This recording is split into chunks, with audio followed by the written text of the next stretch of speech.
Flavie, j'arrive, et qui va nous parler d'une réussite de la nef, la ruche Abel A.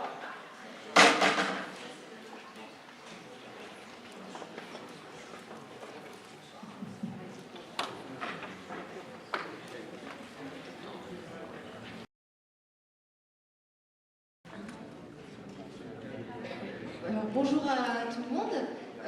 Juste une petite précision, Julien Gobert qui devait témoigner aujourd'hui a eu un rendez-vous professionnel important. Il travaille sur le cahier des charges du label Nature et Progrès et c'était vraiment important, il n'a pas pu venir. Donc il s'en excuse. Par contre, on a une vidéo avec son témoignage qui a été faite justement par Stéphane Perrier. Et voilà, donc on a un film de à peu près 10 minutes et les 5 dernières minutes, je vous ferai une présentation de la nef.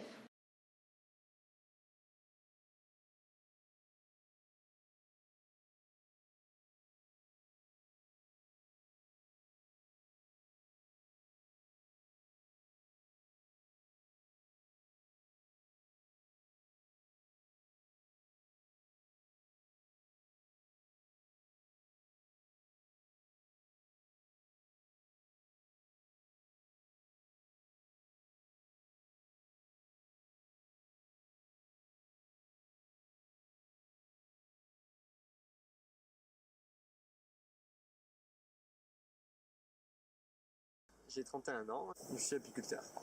Au début de mon cursus professionnel, je me suis formé dans les métiers du bâtiment avec un bac pro gestion et organisation des travaux. Puis j'ai bifurqué par la suite dans le monde de l'animation socio-culturelle, qui était plus proche de mes valeurs et du fait que j'ai été scout pendant toute mon enfance. J'ai donc été animateur, puis par la suite directeur de centre de loisirs, par le biais duquel j'ai pu mener différents projets autour de l'environnement.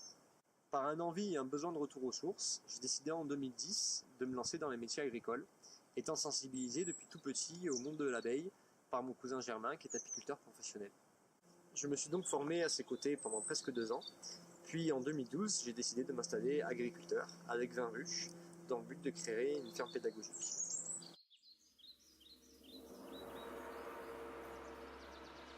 Nous voici sur l'exploitation agricole, la ferme pédagogique.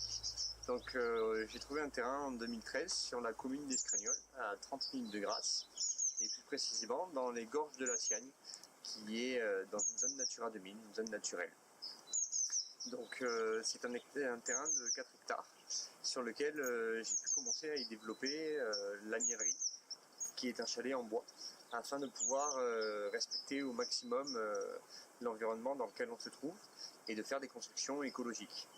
Donc j'ai commencé par construire ce chalet en bois pour accueillir la miellerie et au fur et à mesure d'y développer des énergies propres comme l'installation de panneaux solaires, l'installation de récupération d'eau pluviale afin que cette construction soit en autonomie.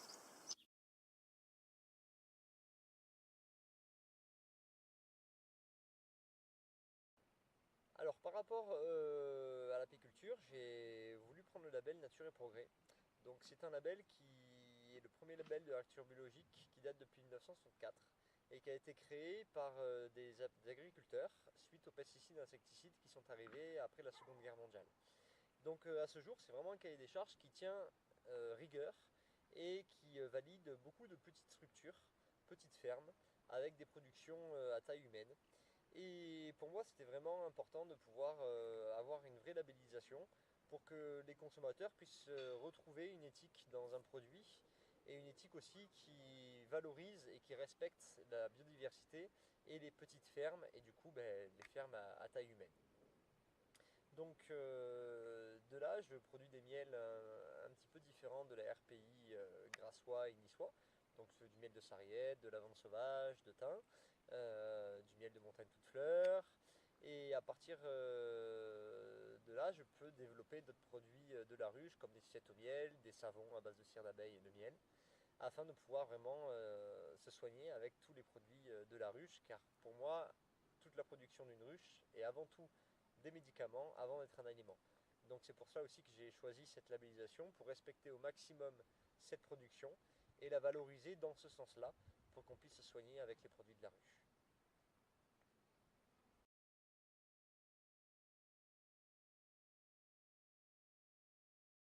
Au niveau de la souche des abeilles, je voulais vraiment trouver une souche du terroir. Et donc j'ai développé mon cheptel autour de l'abeille noire et plus spécifiquement autour de la race Carnica, qui est une abeille assez douce et qui est vraiment donc du terroir avec les souches de l'abeille noire de l'époque.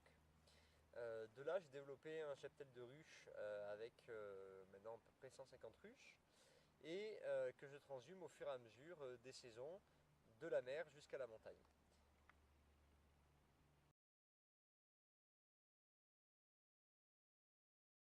J'ai rencontré la nef lors d'un événement qui était la fête de la nature, où il y avait un bénévole qui tenait le stand de la nef pour expliquer les valeurs et le fonctionnement de cette banque. Donc à partir de là, cela m'a vraiment interpellé, car je me posais pas mal de questions sur le fonctionnement des banques, justement pile poil à cette période, donc ça tombait vraiment au bon moment. Et je me suis tout de suite retrouvé dans les valeurs qui étaient listées sur la nef. Donc j'ai tout de suite ouvert un compte à livrer à la nef, puis après un compte courant. Et puis ensuite, en 2013, quand j'ai dû construire la miellerie sur le terrain que j'ai acheté, j'ai tout de suite appelé la nef pour savoir comment pouvaient se passer les modalités de prêt pour pouvoir faire mon prêt chez eux, puisque je n'avais vraiment pas envie de faire fonctionner un autre système bancaire que le leur, puisque je me retrouvais vraiment dans ces valeurs de banque humaine, éthique, de savoir vraiment d'où vient notre argent, qu'est-ce qu'on en fait. Et donc à partir de là, j'ai fait une démarche de demande de crédit. Et puis j'ai été vraiment agréablement surpris dans le sens où on m'a reçu vraiment en tant qu'humain, c'est-à-dire on m'a posé beaucoup de questions sur quelle était mon exploitation agricole, pourquoi est-ce que je m'étais lancé dans une dynamique telle que celle-ci avec la mention Nature et Progrès, avec l'abeille noire, pourquoi est-ce que je voulais faire une ferme pédagogique. Et à partir de là, j'ai vraiment eu le sentiment qu'ils cherchaient avant tout à pouvoir vraiment chercher mes valeurs.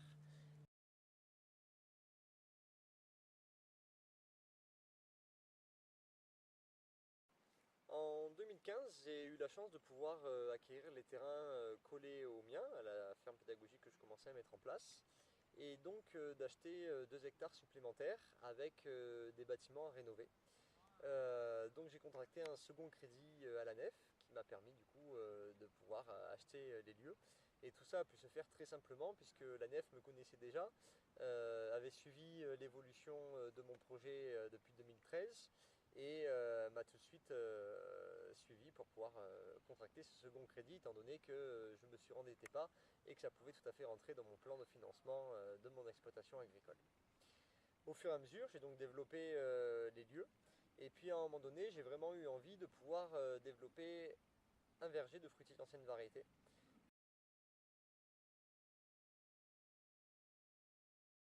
Puisque par mes valeurs de cette ferme pédagogique, je voulais vraiment inculquer le grand public à l'importance d'avoir des fruitiers d'anciennes variétés, d'avoir des abeilles et de créer du lien entre l'homme et la terre, puisque pour moi on fait vraiment partie entière de la biodiversité et pas juste une humanité qui vit sur une planète et qui fonctionne toute seule. Et à partir de là, donc j'ai vraiment voulu créer un verger de fruitiers d'anciennes variétés, mais il me manquait du coup les finances. Et c'était très compliqué pour moi de me dire de contracter encore un second crédit, enfin un troisième crédit plutôt.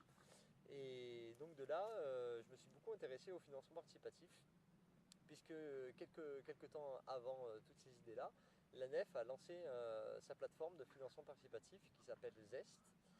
Et j'avais déjà suivi un petit peu quelques financements qui avaient été faits par le biais de ce site. Et j'étais vraiment interrogé par le fait et content surtout, de pouvoir faire un financement participatif éthique. Parce que malheureusement, même dans les financements participatifs, suivant sur quelle plateforme nous les faisons, eh bien la plateforme ne le fait pas forcément éthiquement parlant. Donc de là, on a fait un financement participatif pour créer les vergers et planter plus de 300 arbres fruitiers. On a eu vraiment un réel succès, puisqu'on a pu collecter 20 000 euros avec un objectif de 17 000 euros. Donc on a dépassé l'objectif. Et tout ça vraiment grâce déjà à tout un réseau de personnes qui s'est mis en place tout autour de moi depuis des années sur les personnes qui sont venues m'aider et qui ont suivi le projet de près. Toutes les personnes que j'ai pu rencontrer bénévoles de la nef qui m'ont aussi suivi localement avec le groupe local du 06. toutes les personnes aussi qui sont intéressées aux labellisations Nature et Progrès, toutes les personnes aussi dans les différentes associations dans lesquelles un petit peu j'œuvre autour de moi pour la pédagogie de l'enfance, pour un retour à l'environnement, et ainsi de suite. Donc grâce vraiment à un réseau tout autour de moi, j'ai pu déjà diffuser à toutes ces personnes qui gèrent un petit peu ces réseaux-là, et qui après eux-mêmes ont pu diffuser à leur réseau à eux, autour d'eux. Et tout ça a fait vraiment une émulsion géniale qui a fait qu'on est arrivé là où on est arrivé. Et ce qui est encore plus génial dans tout ça, c'est que suite au financement participatif, nous avions invité toute personne qui avait parrainé un arbre à venir le planter. Et du coup, eh bien, on a vraiment eu la chance d'avoir une grande participation sur plusieurs journées de personnes qui sont venues nous aider à planter les arbres et qui du coup ont vraiment pris part entière dans ce projet-là. Car ce projet, c'est pas juste un verger pour produire, mais c'est déjà un verger à léguer à nos générations futures, avec des souches de variétés anciennes robustes, fiables, et aussi, surtout, que les gens se réapproprient et refassent du lien entre la planète et tout ce qu'on peut y cultiver. Et tout ça bien, a vraiment fonctionné. Il y a des personnes qui continuent à venir voir les fruitiers régulièrement, comment ils grandissent. Et du coup, ça a créé un lien social autour de ça qui était plus qu'important pour moi dans ce projet-là. Voilà.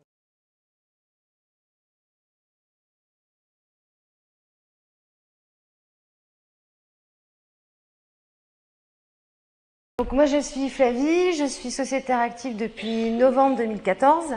J'ai découvert la nef au cours d'une réunion nef qui était animée par Jacques, qu'on voit sur la vidéo, qui est correspondant nef depuis 20 ans. Et donc j'avais envie de participer à la transition, et c'est la nef qui s'est proposée à moi. Donc je me suis dit, là il y a quelque chose à faire, donc me voilà à faire la promotion d'une société financière. J'étais loin de ça. Et en fait, ça m'a permis de comprendre que l'argent, c'était au cœur de nos préoccupations, et surtout que l'argent pouvait financer des projets éthiques. Donc aujourd'hui, la nef compte 38 427 sociétaires, dont 307 sociétaires actifs, et qui sont répartis en groupes locaux sur la France. Faut que tu avances. Voilà, donc point de vue organisation de la nef, donc c'est une coopérative financière. À la base, on a donc des sociétaires qui prennent des parts sociales, qui vont donc contribuer au capital de la nef, ce qui va permettre à la nef de pouvoir prêter de l'argent, puisque toute banque doit avoir un fonds de garantie pour pouvoir faire des crédits. Donc les sociétaires ont un rôle auprès de l'Assemblée générale, puisqu'ils élisent, ils participent, donc ils votent les résolutions. Ils nomment le conseil de surveillance, qui lui est chargé de veiller à la cohérence des activités de la nef et à voir que les orientations soient mises en place. Il nomme également et contrôle le directoire, qui lui est chargé de la gestion des activités et de l'animation des salariés. Et donc les sociétaires donnent quitus à l'Assemblée générale et aussi peuvent s'investir dans la vie coopérative, comme Stéphane ou moi-même, où donc on participe aux groupes locaux ou à d'autres groupes comme les ACL, qui sont les assemblées de coordinateurs locaux. C'est-à-dire que 2 fois par mois, on se réunit sur Lyon ou sur les autres délégations entre sociétaires actifs pour remonter les informations qu'on a récoltées sur le terrain et pour pouvoir travailler avec les différentes structures, dont les salariés de la nef, puisqu'on travaille également avec les chargés de crédit, le pôle communication, qui nous a aidés par exemple pour les assises ou qui nous donne tout le kit pour les stands. Et donc on est vraiment actif au cœur de la nef, peu importe le niveau où on est, le sociétaire participe à toutes ces structures.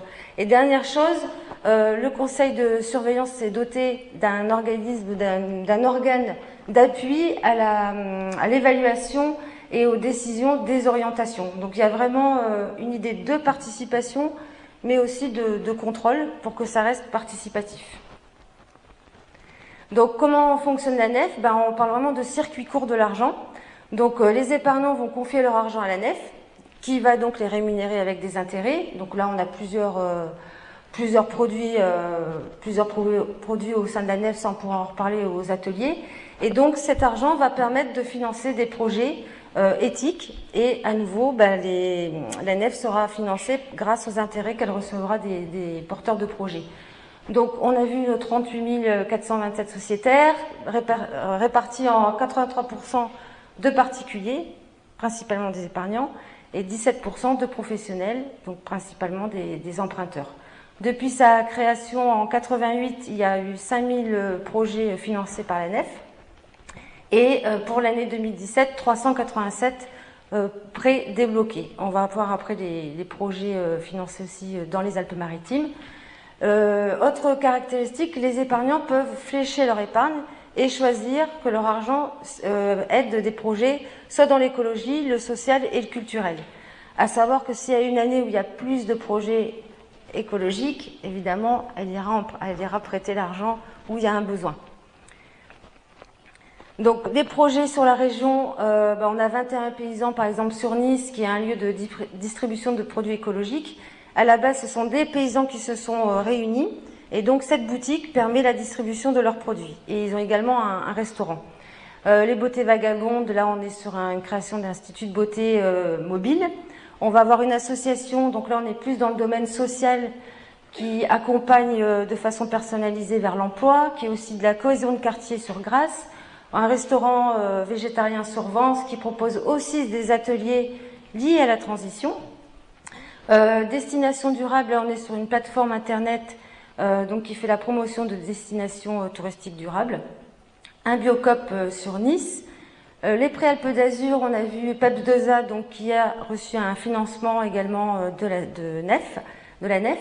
Et on a donc la plateforme Zest, dont a parlé Julien, qui est une plateforme de financement solidaire, participatif, qui permet également de recueillir des fonds propres pour les associations ou les projets. Donc on a vu le Rocher à Bella, on a le Jardin du Petit Pessicar à Nice, qui est un projet pédagogique en permaculture, et Scavengy, qui développe une box pour produire son énergie soi-même, son énergie renouvelable. Donc les engagements et valeurs de la nef, on les a vus dans le témoignage de Julien. Pour moi, ce que j'ai retenu, c'est vraiment que l'argent relie les hommes, c'est que vraiment l'épargnant est proche du porteur de projet. Il y a aussi des événements qui sont organisés par les groupes logos qui s'appellent des randos nef, où on a vraiment un lien direct entre son épargne et le projet. La transparence, chaque année la nef édite ses comptes et son rapport d'activité. On l'a sur le site, mais on peut aussi l'avoir auprès des groupes locaux qui organisent des assemblées locales. Et donc, point de vue actualité, ça c'est important, on a donc une campagne de mobilisation citoyenne qui a démarré, qui sera jusqu'au 15 décembre. Et voilà, nous, en tant que membres actifs, quand on est sur les stands, beaucoup de gens nous disent « Ah, la nef, c'est super, mais vous n'avez pas de compte courant ». Donc, ce qui est important de savoir, c'est que la nef propose déjà beaucoup de services et que de mettre en place des comptes courants, ça a un coût. Et les comptes courants, ça rapporte pas d'argent. C'est-à-dire que autant l'épargne, il y a des intérêts, donc ça permet d'autofinancer l'activité, mais les comptes courants, c'est vraiment un service donné aux particuliers. Donc, si on veut avoir une banque éthique avec tous les services d'une autre banque, eh ben, il faut y aller, il faut devenir sociétaire. Donc, il y a une campagne qui est lancée. Donc je vous invite à devenir sociétaire, à participer à ce projet citoyen et à retrouver le pouvoir qu'on a sur notre argent pour financer les projets qu'on a envie de voir demain. J'ai mis de la doc à la sortie, vous avez les coordonnées de la nef pour les porteurs de projets et pour les particuliers. Et on peut aller sur la dernière diapo, comme ça on peut rester sur celle-là. Tu peux passer. La dernière, encore une, voilà. Encore une. Voilà, et donc voilà, pour moi c'est pour labanqueéthique.com. Allez voir le site, vous avez toutes les infos et au cours des ateliers cet après-midi, on vous donnera davantage d'informations. Merci bien. Merci Thierry. Des questions? Moi je vais partir.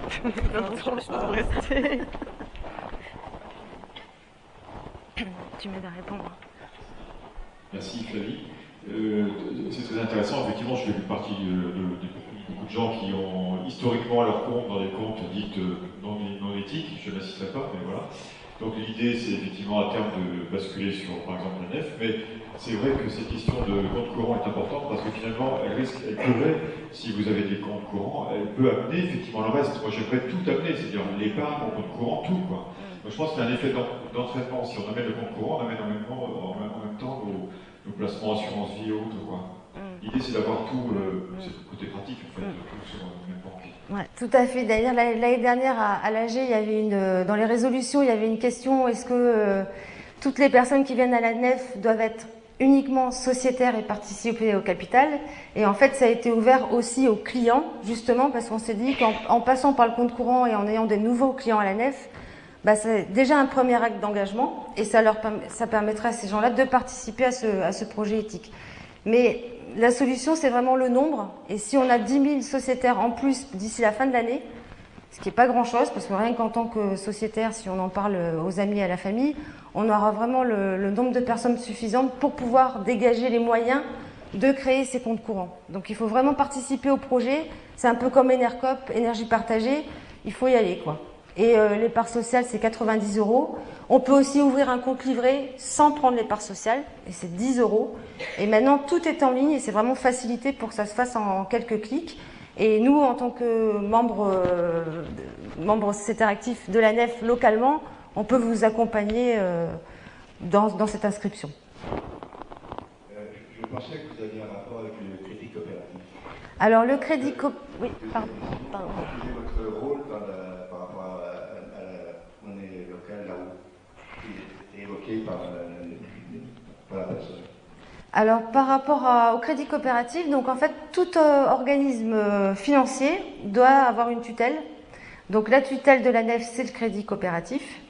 Elle est également agréée par la Banque de France et elle est contrôlée par un organisme prudentiel et de résolution. Donc, en fait, on devient pas banque comme ça.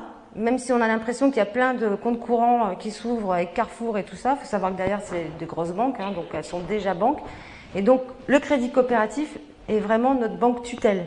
Maintenant, tous les services, tous les produits que propose la nef, elle est entièrement indépendante et autonome. Mais pour l'instant, elle est encore liée au crédit coopératif. Et pour les monnaies locales, j'ai pas suffisamment d'informations pour vous répondre. Je sais que la nef, évidemment, a envie de participer au projet des monnaies locales, donc c'est fait. Et donc, en fait, l'idée, c'est que l'argent, la monnaie locale, le moment où elle est sur le compte de la nef, permet de financer des projets éthiques, tout comme une forme d'épargne, mais à court terme. Donc, au lieu que l'argent dorme sur le compte, il permet de financer les projets éthiques. C'est le même système que l'épargne à court terme.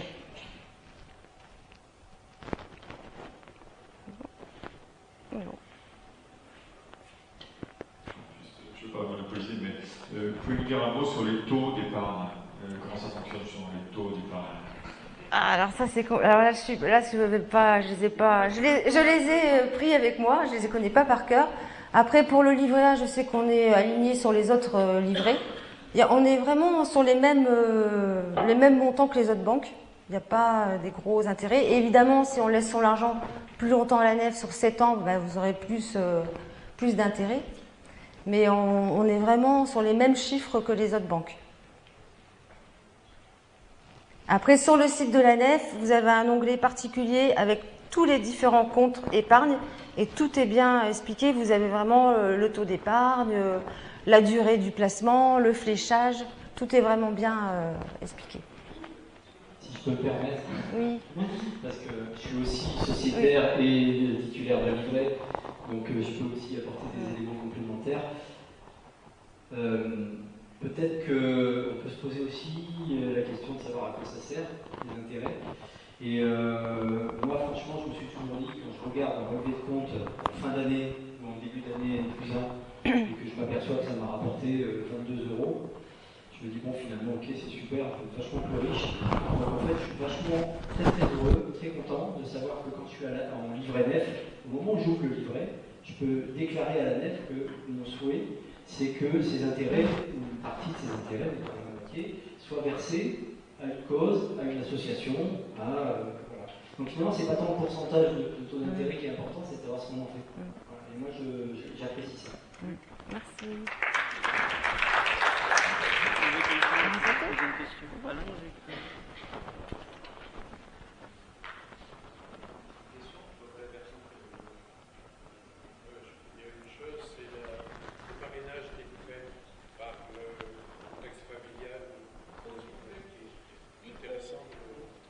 connais pas. Une sécurité supplémentaire. D'accord. Ah, je suis pas au courant de ça. Non. D'accord. Par la nef. Vous viendrez aux ateliers pour nous en parler parce que c'est vrai que je n'ai pas connaissance de parrainage des prêts. Alors. L'exemple, c'est qu'une personne de ma fille a eu un prêt nef pour créer un restaurant participatif. J'étais, moi, le papa, disons, j'ai été appelé à cautionner le prêt, mais les frères, les sœurs, donc ça donne une sécurité supplémentaire au niveau financier. D'accord, merci.